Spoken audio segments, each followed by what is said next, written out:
No matter your age, your plan for retirement can start today. From the News Channel 5 Network, this is the Retirement Report.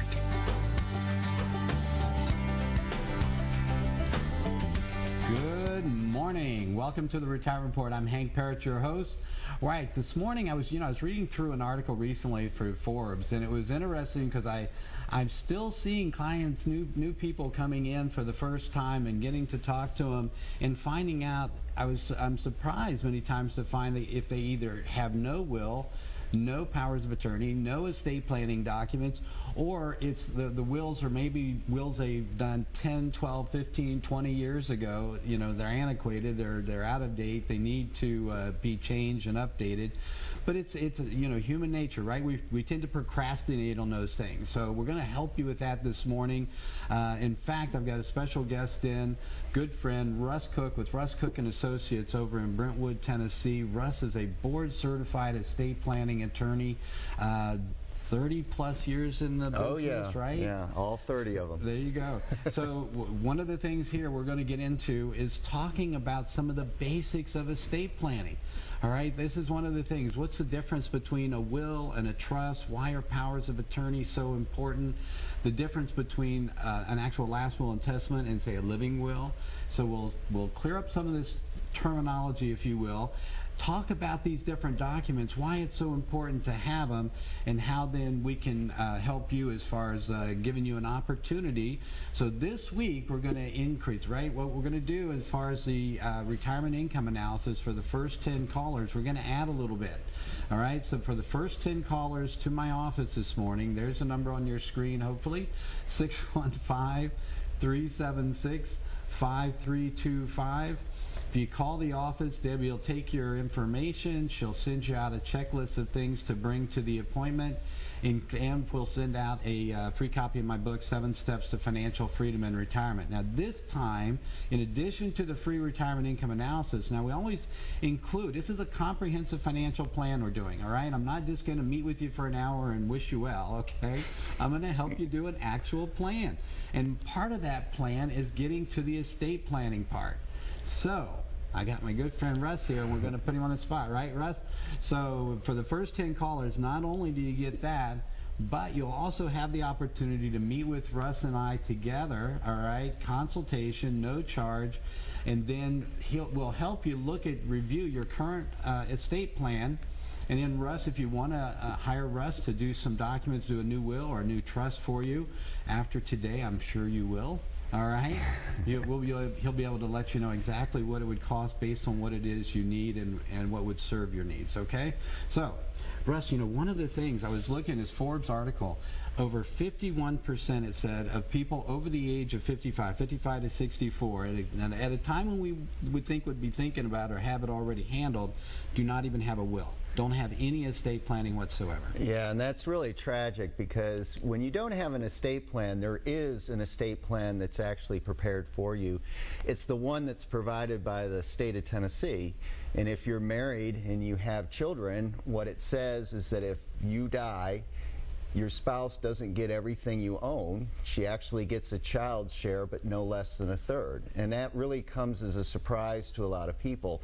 I did have, in some instances, where a husband died, left a house to his wife, but no will. And as a result, she had to share her house with her very minor son. So when she had to sell the house, she actually had to get herself appointed guardian in order to handle the proceeds. So you obviously don't want to leave your estate plan up to the state of Tennessee.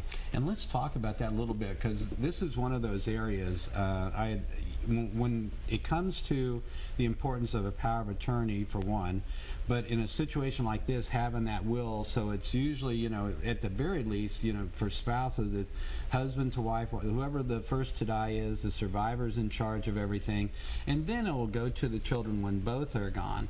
Mm-hmm. The difference when all of a sudden the children become owners of a portion of the estate, or as much as half of the estate, then you get into the guardianship thing, where now, how is that going to work for her, having to report to the courts how she now parents, if you will, almost her son. It's very awkward, because she's been able to handle the child's money, and obviously if you're dealing with a guardianship position, which is what the court would require if you're giving assets to a minor. And so when a parent dies who has a spouse and a minor child, and those two share equally, right, and we're talking one spouse, one minor child, then the spouse has to go out and get herself appointed guardian in order to handle the minor's money. And that means reporting to the court each year for how she spends that money, which is very awkward for her because she's not used to doing that. Right.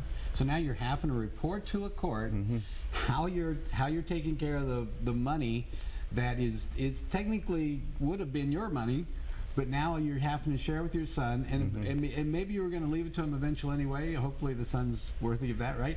But now you're having to report to the court what you're going to do now, and it's also the expense of that. Yes. It's not something you just go in and say, write a letter. No, right? no. You have to get an attorney that will then represent you, and there's one appointed by the court, may represent your son. It just depends on how far you have to go into it. And the other problem is when the son turns 18, then he gets the asset. Right. And I don't know about anyone that's listening or watching here, but when I was 18, I was in no shape to be receiving half a house. So right, that's something to be thinking about. So imagine now, not to mention other type of accounts. Now, here's another one. You know, are your beneficiary designations up to snuff, if you will? They, you know, if you've got a 401k, IRA, 457, your thrift savings plans for you military and federal employees out there, you know, those retirement plans, 403bs, these are other type of retirement plans that have beneficiary designations. Have you, in fact, updated your beneficiary designations? Do you have someone listed not only as your primary, you know, and let's say again, if it's husband and wife, the spouse is typically going to be primary, but do you have a contingent backup? And this goes back to the issue again, if it's children or minor children, what that might be with regard to the need of a guardianship for them in managing those things. This is why the estate planning is so important. So I'm going to talk to you about what in my book on 7 steps, in chapter 7, in fact, is about estate planning. And one of the areas here that we get into with estate planning on the 7 steps is the 5 essential documents to make up the foundation of a good estate plan.